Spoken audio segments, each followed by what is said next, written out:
When President Kennedy was assassinated here in Dallas, Abraham Zapruder was standing on this concrete parapet with an 8mm camera.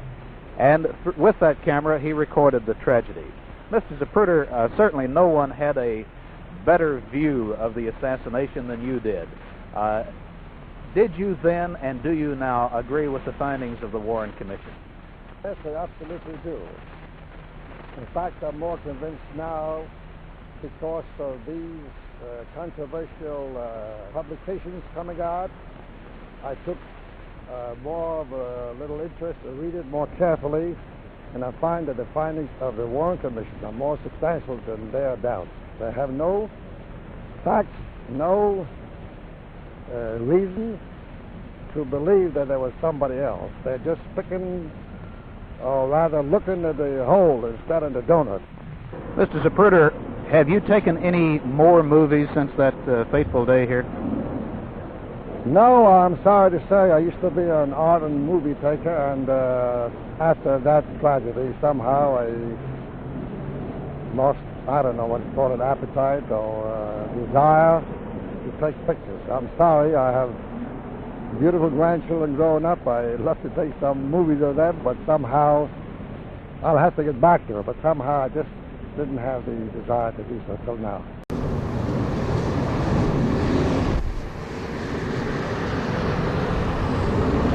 Well, yes and no. I'm not one of the people who dwell on what happened that day.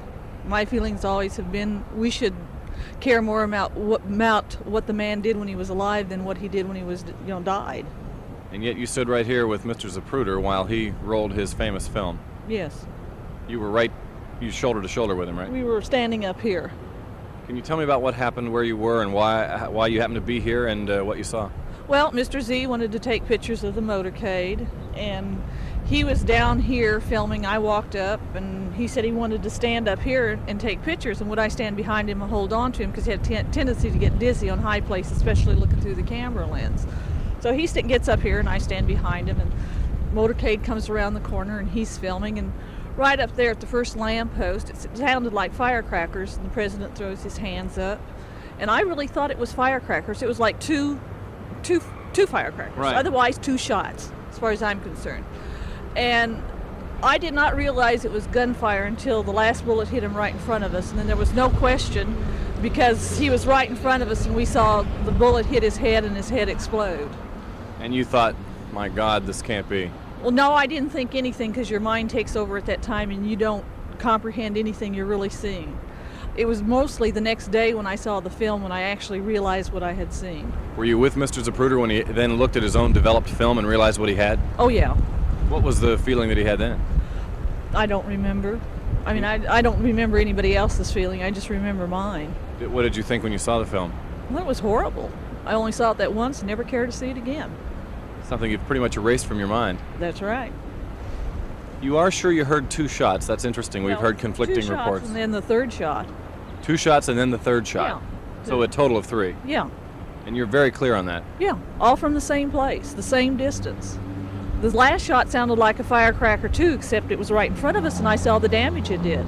You're not one that believes that a shot came from another direction. No, especially the people who say it came from right back there. If it had been a high-power rifle that close behind us, both Mr. Z and I would have come completely off the colonnade from the sound.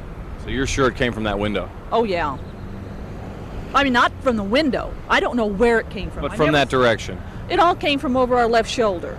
Now, where it came from, what window, I don't know. Interesting that you'd rather review his life or think of his life, and I think that's a nice positive note that you put on the whole thing. And how do you remember John F. Kennedy today? You were so close at that moment. Oh, the October crisis, just before he came here, his Camelot speech, mostly his Camelot speech. As a good president, somebody you supported? Well, not necessarily. I mean, I didn't really I'm not a Democrat, but I thought he was a good president, and I thought he was closer to the people than some of the other presidents were, and I thought he brought something to the presidency. I don't care who they were, if they didn't like him, respect the office. He had something special. Sure. He was Camelot. I think you're right, and I'm a little too young to know what his presidency was like, what that period it was like. But of course, I clearly remember that day. Yeah, well, there's a lot of pros and cons, but if there isn't, then it means he's doing nothing. Yeah. And I don't think it was that case. No, and I Although really, it was brief time. I mean, Yeah. it was.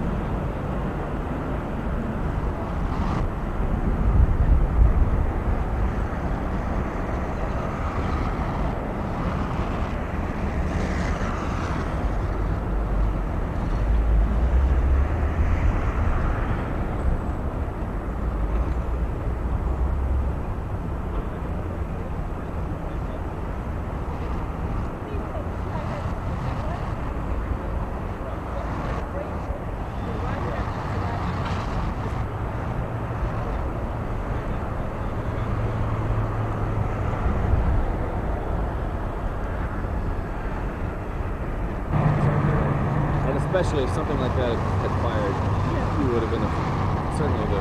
even if they'd been on that, on top of there where they said something like that, Right. it'd be a totally different sound from the before. Right. Because the wind was pretty different. It was windy there about like this. Windy there. It's not a mysterious whodunit to you. Oh, I It's, don't know. I don't know who did it. yeah, other than I'm sure I Oswald. don't know.